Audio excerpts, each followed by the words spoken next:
Not shocking her too much. I should try to let the conversation flow naturally. When I find the right opportunity, I will introduce the idea as an afterthought just to see how she reacts. Yeah, that could work. That's what I'll do. So Kate, I say, I was just wondering about something. Yes, Kate says, you wouldn't by any chance happen to have any feelings for me, would you? Um, I said, damn it, it wasn't subtle at all, was it? Yeah, that was not subtle at all. What the hell was that? Um, Damn it. Yeah. Have you lost your mind, Kirill stays as she looking straight at me, unsure what to make of me. No, wait, I say. I know that it looks as if I'm just asking you this completely out of the blue, but the truth is that was something that Malindra said to me earlier that drove me to ask you that question. Malindra again, Kate says, what did she say to you? Well, I say she told me that you might have feelings for me because of that look you gave her when she grabbed me by the arm yesterday while she was pretending that we were a couple. Oh, Kate says she gets a thoughtful look on her face and turns her gaze to the side. I see. A few seconds of contemplation. Kate once again looks me straight in the eye. She continues to speak. It's true that I was a bit shocked when I first saw the scene between the two of you, Kate says. I've seen you having a private conversation with her only a few minutes prior. I was worried that you might have done something that you would later come to regret. Obviously, I realized soon afterwards that it was all only a joke. And I still think you should be careful about Malindra. There is no telling what goes through that woman's mind, and regretting any feelings. I'm still laughing at the fucking thing that he asked like straight up to her face, not even like to mess around with it. But I still think they should be careful on Malindra. There is no telling what goes through the woman's mind. And regarding any feelings that she claims I may have for you, rest assured that my main reason for looking out for you is because I care for you as a friend. I wouldn't want you to make a mistake that would be very hard to fix later on. Hold on, did you just say that this was your main reason for looking out for me? I say with a half grin, so implying that there might also be another reason. Kate frowns when she hears my question. You can be impossible sometimes, do you know that? Kate says.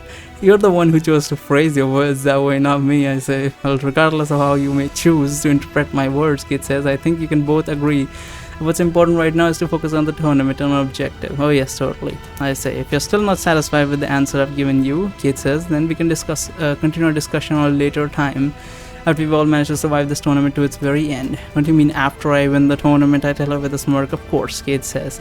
Then she smiles faintly. After you win. She then conjures an ice dagger out of the thin air. She starts flinging it upward, catching with her hand repeatedly, and she continues to speak to me.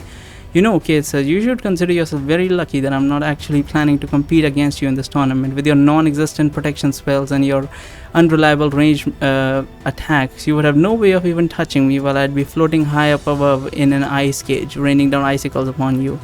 I don't know, I wouldn't be so sure about that. Yeah, I probably wouldn't even last 10 seconds against you in an actual fight.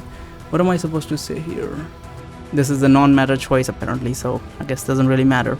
I'm just gonna go with, yeah, I probably couldn't last 10 seconds against you in an actual fight. Yeah, probably couldn't last 10 seconds against you in an actual fight, which is the truth. I mean, I'm not gonna fucking sit here like, oh no, I can totally do it. There's like some secret way to like deactivate your powers and shit like that. Yeah, I'm not gonna sit here and do all that dumb shit. Really, Kit's as surprised. I thought you'd be more reluctant to admit something like that, especially given your ambition of winning this tournament. Well, like you said, we don't really need to fight each other, I say. So even if you would make mincemeat out of me in an actual battle, that's not something that I should concern myself with. Actually, hold on a second. When you said that you would rain down icicles upon me earlier, you were talking hypothetically, right? You wouldn't actually try to kill me if the tournament pinned us against each other, would you? Of course I wouldn't, Kate says. She then pauses for a few seconds before she speaks again. Would you? She asked me. I don't think I could, no, I say. Well then, Kate says. She makes her ice dagger vanish into thin air. In that case, I suppose we should both be feeling lucky. They won't be competing against each other, she pauses. But I think we already know that things are not going to go as smoothly with Darren, Kate continues. The two of you are practically the only members of a group who are actually aiming to win this tournament. So if you both continue on your current path, you will eventually have no other choice but to fight each other. There can be only one winner of the Magium tournament. Yeah, I know, I say. As the two of us remain silent for a while, we eventually see Darren tents getting opened from all the way across the camp.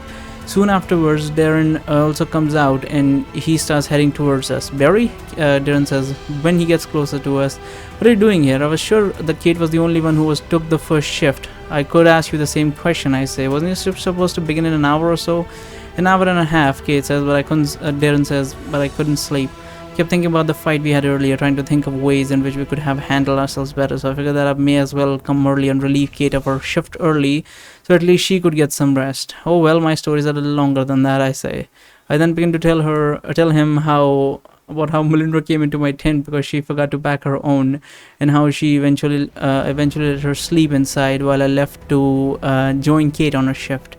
That's what happened then, Darren says. Alright, Barry, you come with me and we'll set Melinda's new tent. Kate, you should go to sleep. I'll take the rest of your shift. I'll take you up on that offer, Kate says as she gets up from the ground. Good luck with Melinda's tent. She then starts heading towards her own tent as Darren and I head towards his in order to get a spare tent from the backpack. Once we are done with setting up the new tent, I go back on to my own tent to wake up Melinda. Hey Melinda, wake up, I tell her. Melinda says with her eyes half closed in a sleepy voice. Let me sleep a little longer. You can sleep as much as you want in your own tent, but not here, I say. But I don't have a tent, Melinda says in a sleepy voice. I told you that I forgot. I'm talking about one of Darren's tent, I say. I spoke to him and agreed to lend you one for the night. He did, Melinda says, and this time actually opening eyes.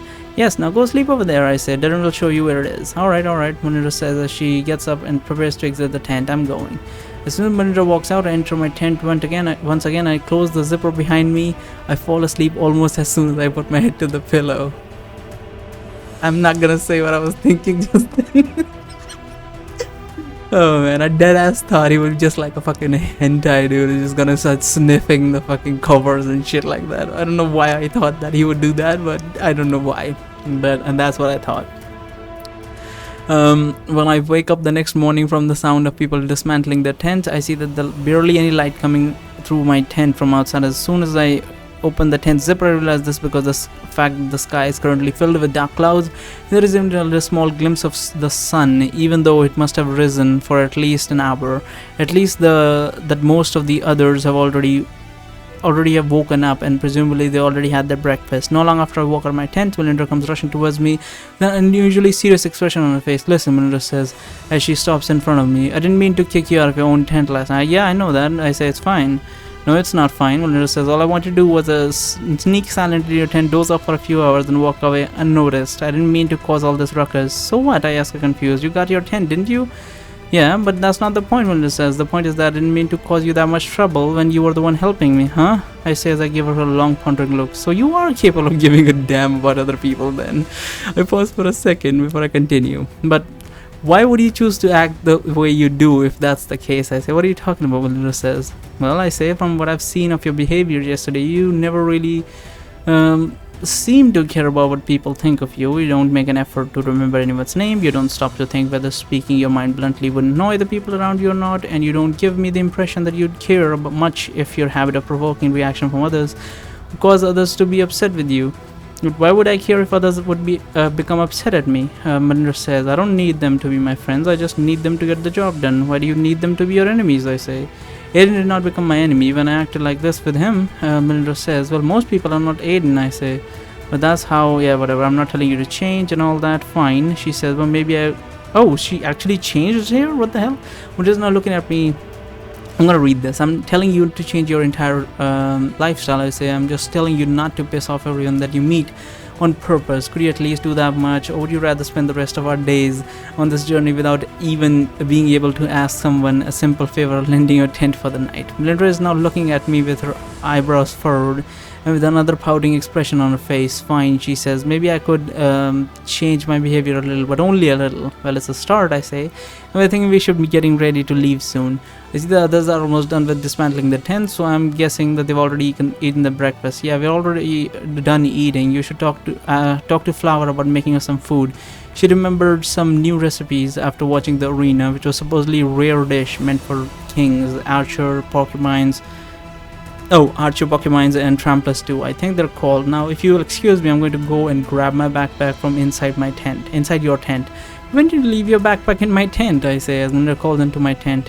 I flew it over you with my wind magic before you were sleeping. Melinda says, oh, I found it. She then exits my tent with the backpack in her hand, and she heads towards the riverbank to collect more of her rocks. So done dismantling my tent and handing it back to Hardrick, I go to flower in order to ask her to magically create some food for me. I spend the next 20 minutes or so savoring my meal, and I go join the others who seem to be preparing for our departure. Once we're all ready to go, Manita takes the lead and we all begin to follow her as we walk along the riverbank just like yesterday. We travel in a straight line for the next. I love that in these stories, no one has to ever take a piss, no one has to ever take a shit, no one is like, oh, I need to bathe or something. Like, it's just like, oh, yes, just I went to sleep, I wake up, I eat, and then I moved on and fought someone, and then like went to sleep again, and then I ate again, and it's like, okay. I mean, it would be awkward if like every 10 minutes the storyteller is going like, oh yes, then Darren took a break on the side of the fucking street to take a shit. And everyone standing around could hear the horrible noises he was making because he ate something he shouldn't have eaten. Okay, we travel in a straight line for the next hour or so, and then every once in a while we see one or two mages. We're too busy to take notice of us. Yeah. I think this is the same after that.